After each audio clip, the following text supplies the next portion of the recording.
Hello everyone, welcome to my channel. So मेरा RBI assistant का exam था second day, that is 27 March. Last shift था, second shift था। I think total 6 shift में ही exam हुए हैं। सो ये वीडियो मेरा उसी पे सेल्फ गिवन एग्ज़ाम एनालिसिस पे है। और ये वीडियो मैं कुछ टाइम के बाद बनाया, लाइक मैं 1 दिन 2 दिन लेट हूँ, क्योंकि मुझे बनाने का मन नहीं कर रहा था। एग्ज़ाम जैसा एक्सपेक्टेड था वैसा बिल्कुल भी नहीं गया। सो कहीं ना कहीं थोड़ा सा लो फील कर रहा था, इसलिए बनाने का मन नहीं था, but then I thought of making it. So video अगर पसंद आए तो लाइक ज़रूर कीजिएगा, और पहली बार मेरे चैनल पे आया तो सब्सक्राइब जरूर कीजिएगा। आप मेरे चैनल को चेकआउट भी कर सकते हो, मैं काफ़ी ज़्यादा कंटेंट से डालता हूँ। अगर पसंद आए तो जरूर सब्सक्राइब कीजिएगा, ना पसंद आए तो कोई बात नहीं। तो स्टार्ट करते हैं। सबसे पहले रीजनिंग की बात करें तो रीजनिंग बहुत ज़्यादा आसान आया था, बहुत ज़्यादा आसान। मैं 35 क्वेश्चन आई थिंक 14 से 15 मिनट्स के अंदर सॉल्व कर लिया था, और काफ़ी ज़्यादा आसान थे इसलिए हो गया था। तो रिमेनिंग जो 5-6 मिनट्स थे उसमें मैं सिलॉक्स वगैरह के क्वेश्चन रिवाइज कर लिया था, क्योंकि वो सब में गलत होने के चांसेस होते हैं। तो सबसे पहले बात करें अल्फा न्यूमेरिक सीरीज़ की, तो अल्फा न्यूमेरिक सीरीज़ से 5 क्वेश्चन आए थे। पाँचों क्वेश्चन ईजी नहीं थे। 2 से 3 क्वेश्चन ईजी था, बट वो थोड़ा सा लेंदी था, उसका क्वेश्चन काफ़ी लंबा था, 5 से 6 लाइन का भी क्वेश्चन था। तो उसको आपको पढ़ने में टाइम लगेगा, but once you have read it and you have understood it, then उसको सॉल्व करने में कुछ टाइम नहीं लगेगा। सो देन नंबर सीरीज़ के क्वेश्चन, बेस्ट क्वेश्चन आए थे। उसमें 3 डिजिट नंबर सीरीज़ था, उससे आप लोगों को कुछ कुछ ऑपरेशन करना था। तो वो भी अगेन सिंपल था, आप लोग समझ गए होगा किस तरह का क्वेश्चन होगा, मॉक्स वगैरह में जैसे होते हैं वैसे ही था। देन इनइक्वालिटी के 3 क्वेश्चन आए थे।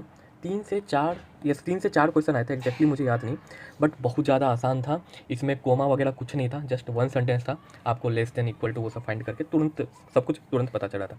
देन सिलॉक्स के 3 क्वेश्चन आए थे, और ये तीनों क्वेश्चन थोड़े से टिपिकल जरूर थे। जिनका कॉन्सेप्ट बिल्कुल क्लियर नहीं होगा, अच्छे से क्लियर नहीं होगा, वो डेफिनेटली इसमें नेगेटिव मार्किंग लिए होंगे।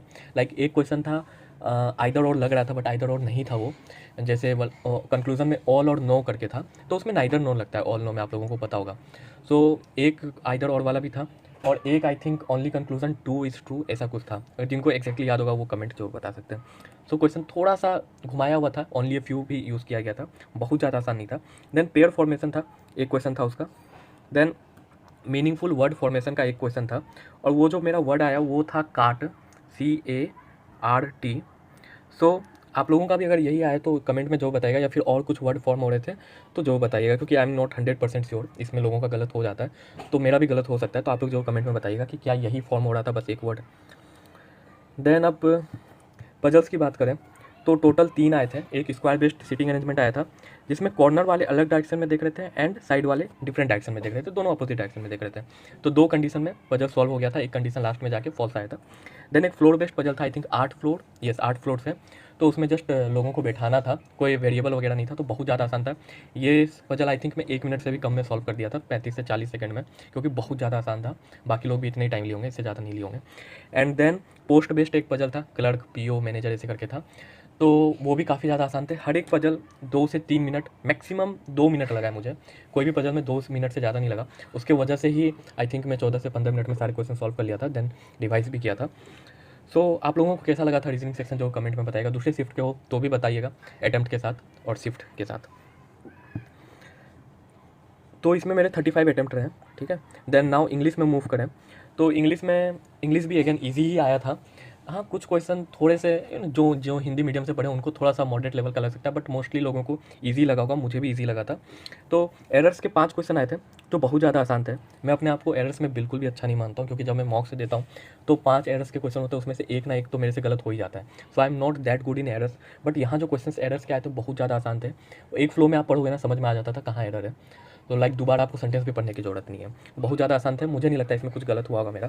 देन एक RC था, स्टोरी बेस्ड था, उससे RC से 7 से 8 क्वेश्चन आए थे, एक्जैक्टली मुझे याद नहीं है। स्टोरी बेस्ड RC था, एक डॉग था, देन एक कोई दूसरा एनिमल था, वो अननोन एनिमल था, पहली बार मैं उसका नाम सुना था। एंड उन लोगों के बीच में कुछ कहानी हुई थी, लाइक कोई फील्ड में जाते हैं, तो ऐसा वैसा कुछ कहानी था, जो इस शिफ्ट वाले उनको पता चल गया होगा। तो बहुत ज़्यादा आसान था, बहुत ज़्यादा आसान था। इसमें कुछ वोकेब बेस्ड क्वेश्चन भी आए थे, जैसे एक सिनोनियम्स ऑफ स्टेम पूछा गया था। स्टेम जो वही होता है ना, डाली, ब्रांच, ब्रांच नहीं, ब्रांच तो स्टेम से बनता है, पौधे के जो स्टेम होते हैं, उसका सिनोनियम पूछा गया था।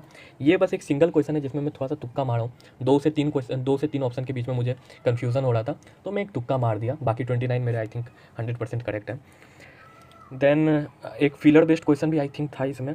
देन वर्ड अरेंजमेंट की बात करें तो वर्ड अरेंजमेंट के 3 क्वेश्चन आए थे, जो बहुत ज़्यादा आसान थे। देन क्लोज टेस्ट आया था, again story based cloze test था, कि कोई बच्चा है, उसके माँ बाप ने उसे डांटा है घर में, तो वो घर छोड़ करके भाग गया गांव से शहर की तरफ। शहर में उसे कोई बूढ़ा आदमी मिला जो उसको एक्सप्लॉइट किया, तो उस पर बेस्ड कोई क्लोज टेस्ट था। तो अगेन ये भी बहुत ज़्यादा आसान था। इससे आई थिंक 6 क्वेश्चन थे।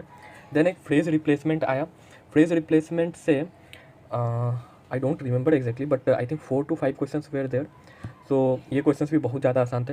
एंड देन वर्ड यूजेज से 3 क्वेश्चन थे जो बहुत ज़्यादा आसान थे। सो इंग्लिश मेरे 30 अटैम्प्ट हुए और 4 से 5 मिनट पहले, 3-4 मिनट पहले सॉल्व हो गया था। सो आप लोगों को इंग्लिश कैसा लगा ज़रूर कमेंट में बताइएगा।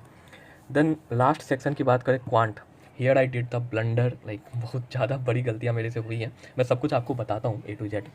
सो स्टार्टिंग फ्रॉम सिंप्लीफिकेशन, बहुत ज़्यादा आसान, बहुत ज़्यादा आसान। तो 10 क्वेश्चन थे। लाइक इसमें से कुछ क्वेश्चन ऐसे थे जो बिना पेन उठाए बन रहा था, लाइक माइंड कैलकुलेशन आप करके कर सकते हो। And then missing number series थे। Luckily we don't get wrong number series, वो नहीं आया था, मिसिंग नंबर सीरीज़ आया था। तो अगेन ये भी बहुत ज़्यादा आसान था। इसके भी 5 क्वेश्चन थे। देन DI एक आया था, वो बार ग्राफ बेस्ड क्वेश्चन था और इसमें 5 नहीं क्वेश्चन, आई थिंक इसमें 6 क्वेश्चन थे जो आसान थे। ओके, लाइक 1-2 क्वेश्चन हो सकता है थोड़ा सा टाइम टेकिंग हो, थोड़ा सा कैलकुलेटिव हो, अदरवाइज इजी ही इसको कह सकते हैं हम लोग। देन एक केसलेट DI था। तो ये तीनों में सेक्शन सॉल्व कर लिया था। उसके बाद में केसलेट DI पे आया था। केसलेट DI पे 3 क्वेश्चन थे और वो भी RBI असिस्टेंट का एग्ज़ाम, ठीक है। और बाकी जो शिफ्ट 1 शिफ्ट 2 में 26 मार्च को आया था कैसलेट, काफ़ी ज़्यादा आसान आया था, लोगों का ऐसा कहना था। बट तो मुझे क्या लगा, ये भी कैसलेट DI आसान ही होगा, 3 क्वेश्चन है प्लस RBI असिस्टेंट का एग्ज़ाम है, प्लस बाकी शिफ्ट में जो कैसलेट DI है काफ़ी ज़्यादा आसान था। तो वही सोच करके मैं इसको अटैम्प्ट किया और यहीं मेरे से गलती हो गई। आई थिंक मैं 1.5 से 2 मिनट इसमें लगा दिया और क्वेश्चन नहीं सॉल्व हुआ, क्योंकि बिल्कुल भी ये सिंपल नहीं था, बिल्कुल भी नहीं। लाइक क्लर्क लेवल का कह ही नहीं सकते हो आप। ये मुझे SBI PO के प्री लेवल का लगा। तो इसमें मैं टाइम वेस्ट किया और जब मैं एग्ज़ाम से निकला और कुछ लोगों से बात किया, इनफैक्ट कुछ लोगों से नहीं, मोर देन 10 पीपल से मैं बात किया था इसके बारे में, तो सब लोगों को से ये कैसलेट DI नहीं सॉल्व हो पाया था। That means it was little of moderate level, थोड़ा सा टफ लेवल का था। डेफिनेटली ईजी नहीं था, नहीं तो मेरे से नहीं तो बाकी लोगों से तो सॉल्व होता। तो यहीं पर बस जो मेरा टाइम वेस्ट हुआ ना, उसके बाद में कहीं ना कहीं थोड़ा सा नर्वस भी हो गया यार, 2 मिनट वेस्ट भी हो गया, 2 मिनट में कुछ क्वेश्चन नहीं बने। तो फिर मैं नेक्स्ट अर्थमेटिक में जंप किया। अर्थमेटिक के 10 से 11 क्वेश्चन थे आई थिंक, और हर एक टॉपिक से एक क्वेश्चन थे, ऐसे समझ सकते हो आप। प्रॉफिट एंड लॉस से कुछ ज़्यादा होंगे, रेशियो एंड प्रोपोर्शन से कुछ ज़्यादा होंगे। तो जब कैसलेट DI सॉल्व किया और फिर अर्थमेटिक में आया, तो कहीं ना कहीं मेरा कॉन्फिडेंस बहुत ज़्यादा डाउन हो गया था, क्योंकि कैसलेट DI मेरे से नहीं सॉल्व हुआ था। अर्थमेटिक का मैं पहला क्वेश्चन उठाया, सॉल्व हो गया, बट वो थोड़ा सा ज़्यादा टाइम लिया था। सेकंड क्वेश्चन उठाया, नहीं सॉल्व हुआ।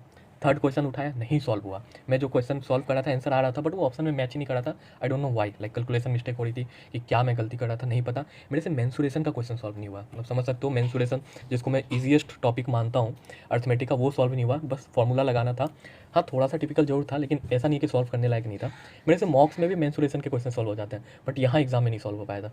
तो वो मैं किया। 2 क्वेश्चन मेरे से नहीं बन पाया अर्थमेटिक का, उसमें भी टाइम वेस्ट हुआ। फिर लास्ट में कुछ सेकंड्स बचे थे, तो लास्ट में एक क्वेश्चन ट्राई किया, तो वो बन गया था। अर्थमेटिक आई थिंक 2 या 3 ही क्वेश्चन में सॉल्व किया हूँ। So that was it. Like quant में मेरे टोटल अटैम्प्ट बस 26 रह पाए। एंड देन उसमें था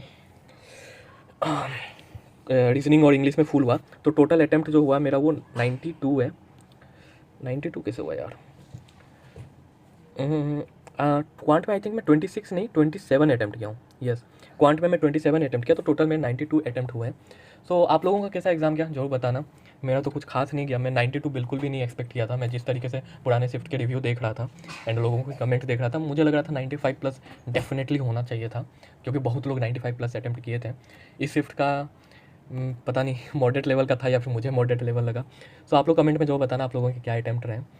so that was it. Video पसंद आएगा तो लाइक जरूर कीजिएगा, अपने फ्रेंड्स के साथ शेयर कीजिएगा, और पहली बार मेरे चैनल पे आओ तो सब्सक्राइब जरूर कीजिएगा। Thank you.